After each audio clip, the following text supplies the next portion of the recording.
being that I was a young maniac, I was probably a bit dominant and was now a dependent. And after coming to terms with the fact that I was going to need to ask somebody to pretty much do absolutely everything for me, that was an emotional thing. That wasn't really a physical issue for me. I didn't mind someone taking my shoes off or taking my clothes off. Attendants and hospital care staff have been doing that for months. And, it wasn't until it was an intimate setting where, you kind of want to get in there and start tearing each other's clothes off like you see in the movies. Buttons are flying and everything. And, it was a little hard to take that I was having to be handled as opposed to grabbing a hold of this woman and ripping her and tearing her clothes off and throwing her down on the bed and, having this crazy sex like you see in movies. And that happens now because we know how each other work.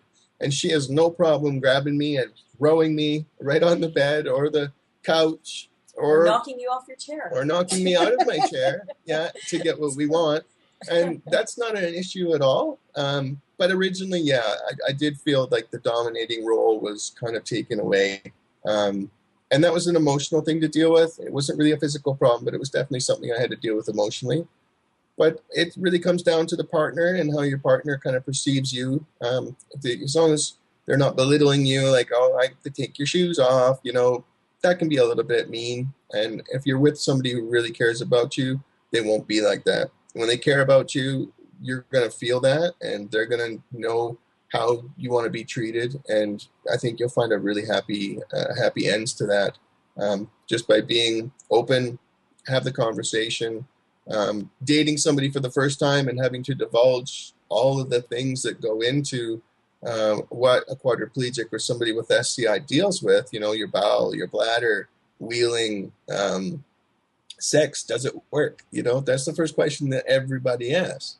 If you know that, and going into, say, your first date with somebody, if you know that those questions are going to be coming, have an answer. You can make up little stories about stuff, oh yeah, it works fine. Yeah, it dances and has a thumb. And, you can make up all kinds of stories and get a laugh out of somebody and kind of break down that whole, the fear-based side of it. I personally feel that we share the relationship as far as who's dominant or not dominant. I find it very, very even keel for both of us. She loves it when I grab a hold of her and give her a really big hug and a big kiss, and vice versa. I love it too. Neither of us feel lesser than the other. We're both sharing everything on an equal level.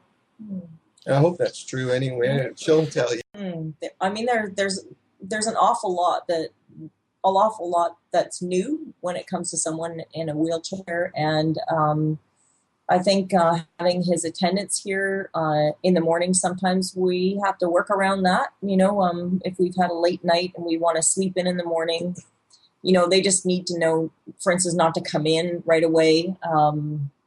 Give us a little bit of space. They're only here in the morning, and there are times when he doesn't even need someone to come in, and we could make that choice of them not to come in the next day. Like if you don't have to do your whole shower and boy thing, I call it, whatever that is in there.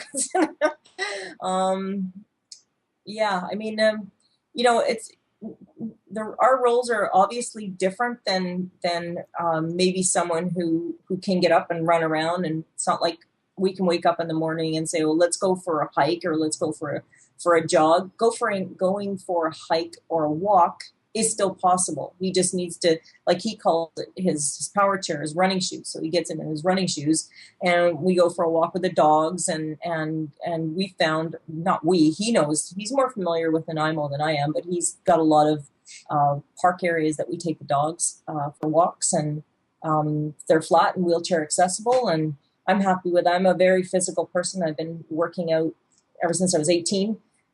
So I don't sit around very easily at all. I really don't. So I can completely understand someone who has had that need to get up and move around and jump off things, and his little adrenaline junkie monkey that he calls. I completely get that. I don't, part of me just doesn't know how well I would cope in his situation, but no, none of us ever will. understand that. Like he says, you'll never know, and rightly, it's true. I will never know, but you can take aspects of your own life and make some kind of assimilation to how someone else is feeling. You can always try to walk in, for lack of better words, try to walk in someone else's shoes. And I just think that there's so much more to gain than lose. You just have to see it in a different way, and it's a person I love, not a, whatever you've got going on with your wheels. I don't know. She's not in love with my wheelchair. She's in love with me.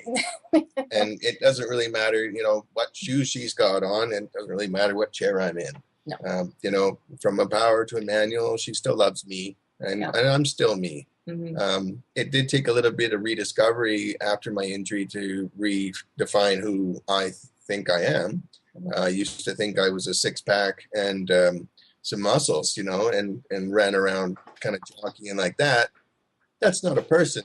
That's just what you're in. It's kind of like the wheelchair. The wheelchair is not you. You're a person outside of that. So, but you have a great deal of respect for your body. You're someone who has been working out all your life, and you respect what you put in, and you take care of yourself. And that should never change, no matter what circumstance you're in. It's a lifestyle and a mindset that you have. You'll never not have that. If you didn't have that mindset, regardless of what your position is in your chair, I honestly couldn't be with you. No. I can't. If you were someone who smoked and drank all the time and, decided to watch football all the time, that's not me. Regardless of whether you're sitting or running around, it's just never going to happen for me. I just need to be someone who has the same respect for their body as I do. And you only get one, right? So you treat it well. This is not a garbage can. And that's it. And the best thing about it, being active and getting out, just being able to share it with somebody like Lisa, but it also helps increase your independence and encourages, physical and sexual health. I notice as soon as I'm getting out of shape a little bit that erectional strength isn't there anymore. My libido is dropping. I'm not as willing to try different things. I don't seem to have the same sort of fire. And, she sees that too. And if I'm not happy with what I look like and what I'm feeling like, then she's going to see that I'm unhappy with me. And why would she want to be with somebody who's not happy with themselves? So, going to the gym and things, taking care of your body, having an open dialogue, emotionally, spiritually, sexually, is very important. And, by going to the gym and things, I basically did everything that the doctors and the therapist told me that I'd never, ever do. I'd never be able to drive. You're never going to be able to live by yourself. I've lived the last 10 years by myself. And only now am I, having Lisa live with me as a partner. It's a big triumph for me to be independent that way. And, little muscles here and there don't hurt either when you go out and do stuff. Nice. She likes my chicken wings. They're not chicken wings. So, that makes the partnership work. If those types of things weren't there, it wouldn't matter if I was in a wheelchair or not. No. That wouldn't have been even a question. The fact that I am in an issue really just strengthens my character and causes us to embark on different adventures all the time. It's always learning. You're always changing. Things are new all the time. And I love the journey. I'm really enjoying the journey with Lisa. It's just been fantastic.